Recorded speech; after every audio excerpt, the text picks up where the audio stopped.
news in the Mid-South. He has to fight for his life every day. That's why I'm here every day, because my son can't speak for himself. My son can't feed himself. And the only thing he can do is lay up there in the bed and look at me, look at the TV, look at me. A Memphis father is pleading for help after his teenage son was shot and is now paralyzed.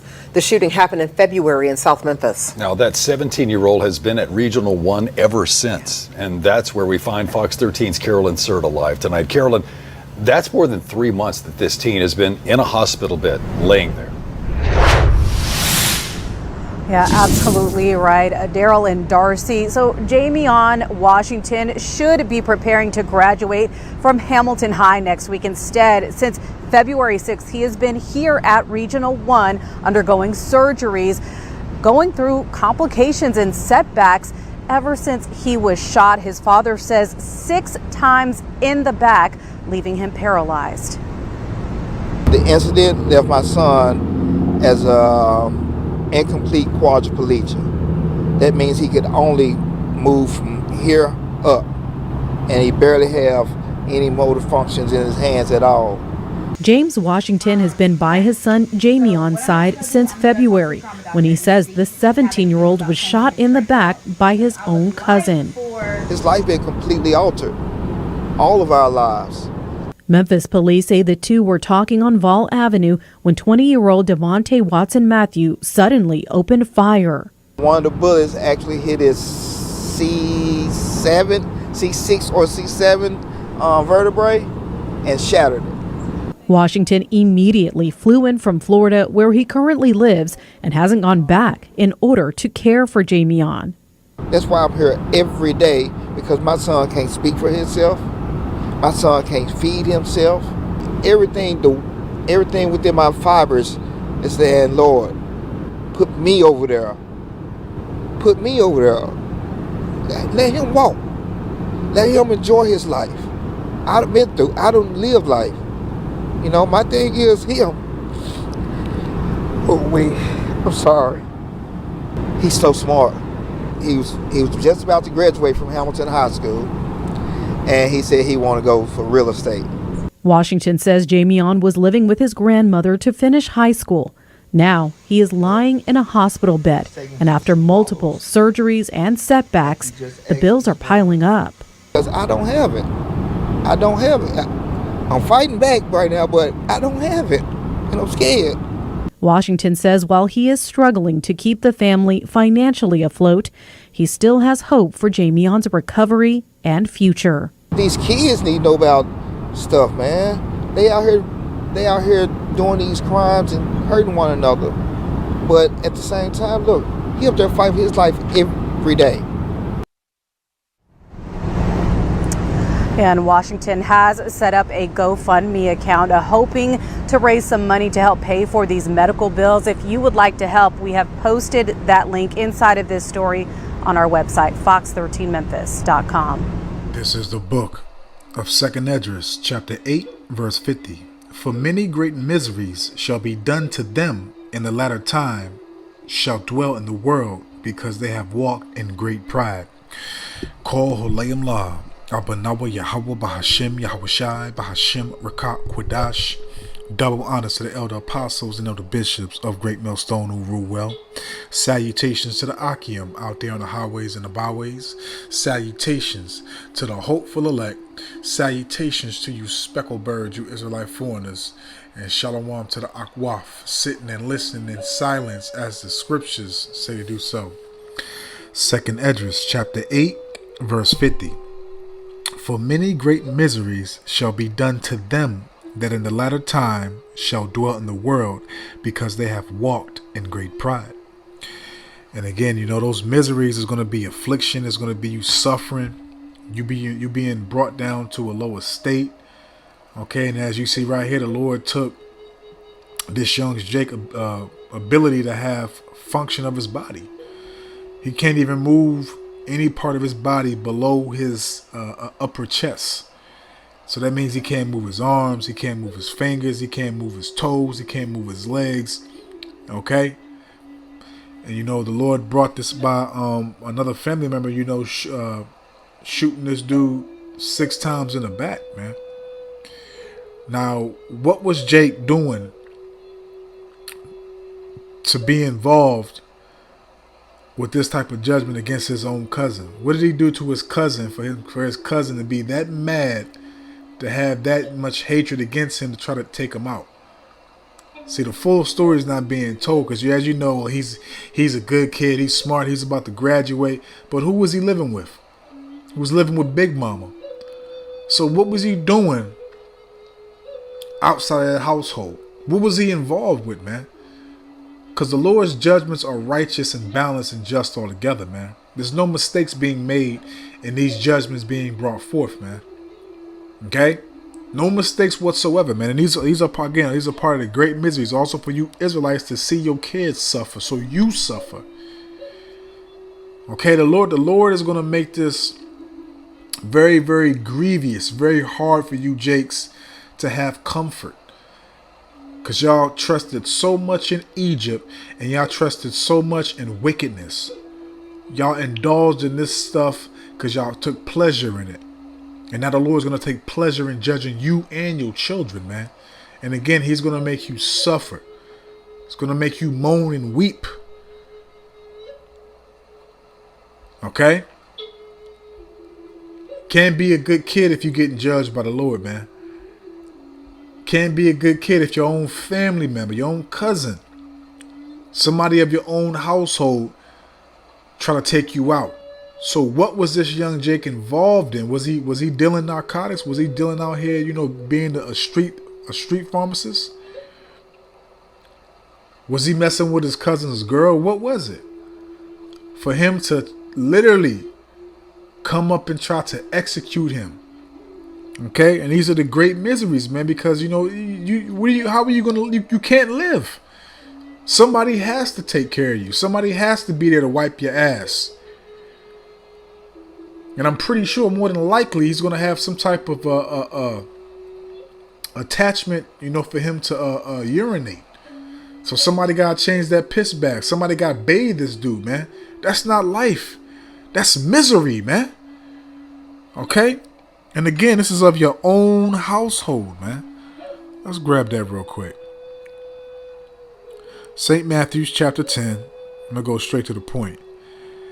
Verse 36.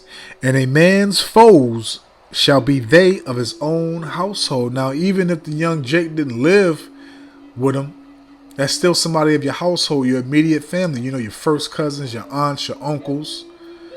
Okay, it's not just talking about your brothers and your sister, your mom and your dad, your own household, your own roof. No, your family. Okay, because you got, your favorite cousins, your first cousins, your second cousins, your aunts, your uncles. Okay? The ones that you're real close with, man. All right, so, that hatred is increasing and that love is non-existent. Okay, the love of many is not here, but the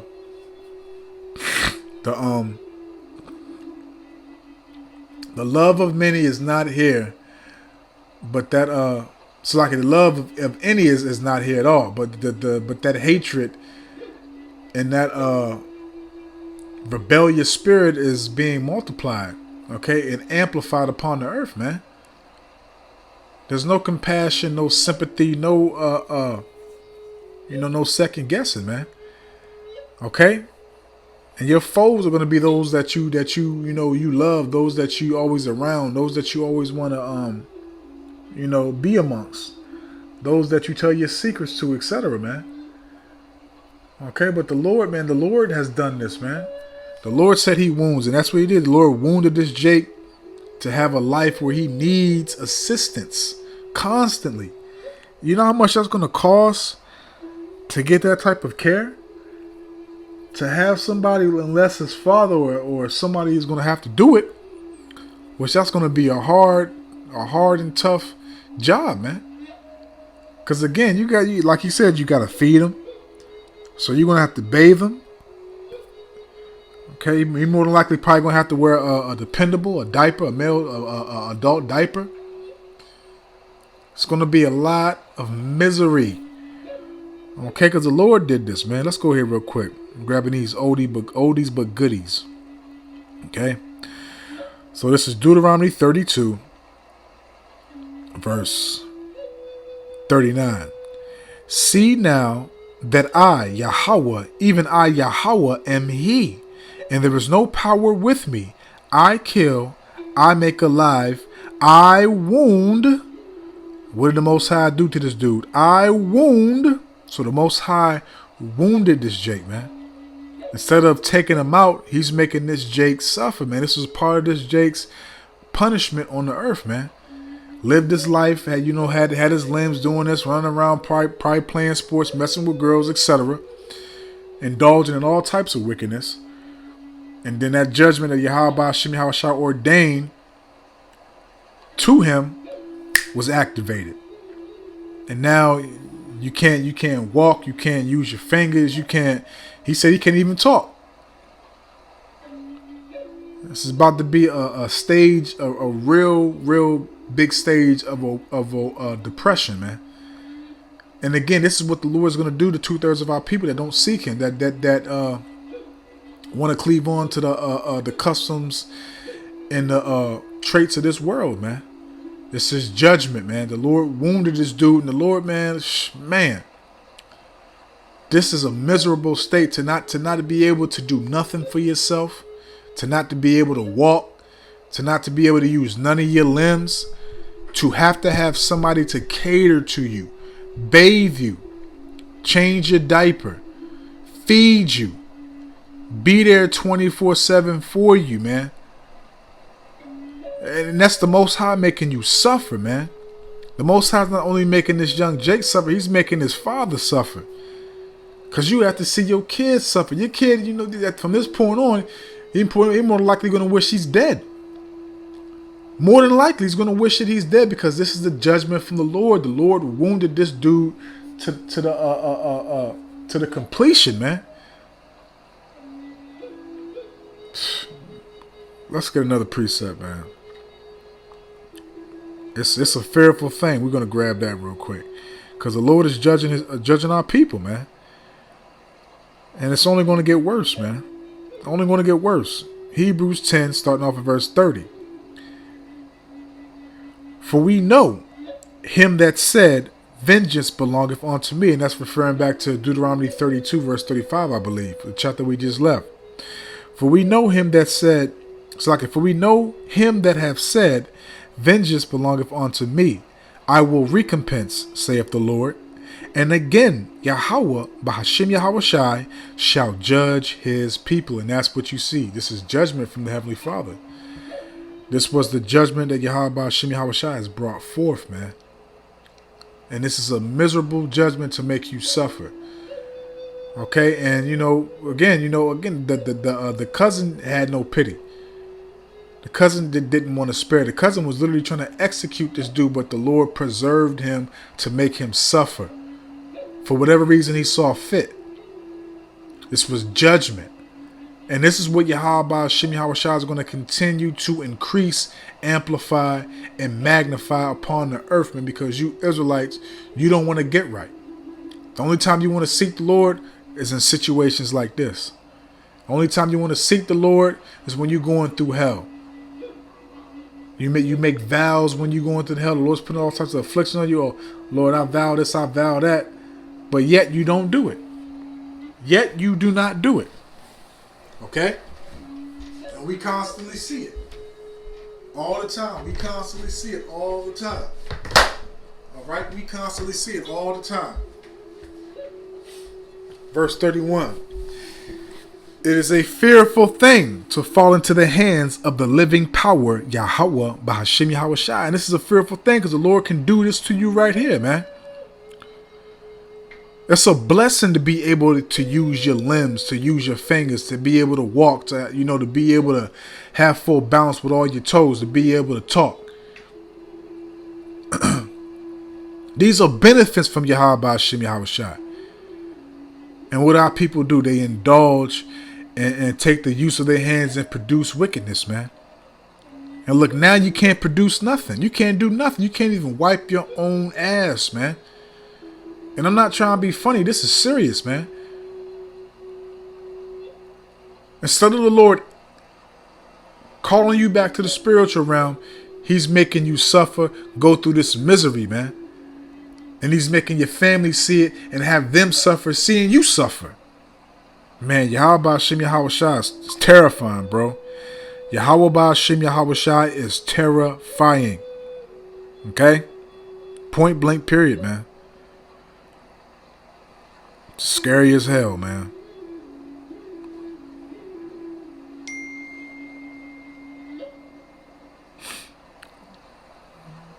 Let's go ahead and end it. I ain't gonna go too long on this. Let's go to the book of 2nd Esdras, chapter 1. Bear with me. I'm gonna start off at verse 33. Thus saith the Almighty Yahweh Bahashim Yahweh Shai, your house is desolate. Okay, because I don't know if this is his only son, but your son can't reproduce now. Okay, if he's paralyzed from damn near basically his neck on down, then you know how was he going to be able to bring forth seed? Is his manhood going to work now? You know, so your house doesn't have no guidance. It doesn't have Yahweh Hashem Yahweh Shai. It has nothing, man, but judgment. literally death waiting to be brought forth, man. Thus saith the Almighty Yahweh Hashem Yahweh Shai, your house is desolate. I will cast you out as the wind doeth stubble. So the Lord is not awakening you to the truth. He's not bringing you back to him. No, he's making you suffer. He's making you feel all types of hellish conditions. Okay, he's not having no pity. He's not sparing. He's literally setting things up to bring forth a greater judgment upon you Israelites, man. Okay? And your children shall not be fruitful. So this man's son is not going to be able to be fruitful in anything in life. Not to be able to bring forth a seed. Not to be able to be a real estate agent, as he said. He won't be able to do nothing but depend on people to be there for him, to cater for him. That's it. That's what his future's looking like. For somebody to be there to cater and take care of him, man. Those great miseries, man. Because again, the Most High's judgments are just, righteous, and balanced together. There's no errors, no mistakes being made. What you see right here is justified in the eyes of Yahweh Hashem Yahweh Shai. Because our people don't want to get right, so the Lord got to take them out. Okay, as that wicked nigga Kevin Hart said, night. The Most High gonna put all you niggas to night. Time to go sleep, nigga. Okay? Hey, man, it is what it is. It's judgment, man. Everybody knows about the Hebrew Israelites. Everybody knows the truth.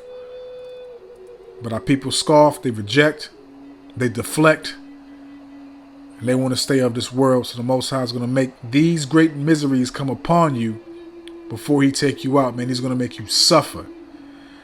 Okay, so I don't want to wrap this out, man. I hope and I pray that this is edifying, uplifting, and informative to the true, sincere Aki and Wa Akwaf. So with that, I'm just going to say, Kol Holayim La, Abanawa Yahweh Bahashim Yahweh Shai Bahashim Rakak Kwadash, Wathawada Yahweh Bahashim Yahweh Shai Bahashim Rakak Kwadash, for putting the spirit on me, my elder apostles, elder bishops, elders, brothers on down, for doing these epistles to enlighten you, to inform you, to edify you, and uplift you through the power and spirit and words of Yahweh Bahashim Yahweh Shai. May the blessing and election and protection be upon you and your household. Adawan Ratazah. Until the next one. So with that, I'm just going to say, Shalom.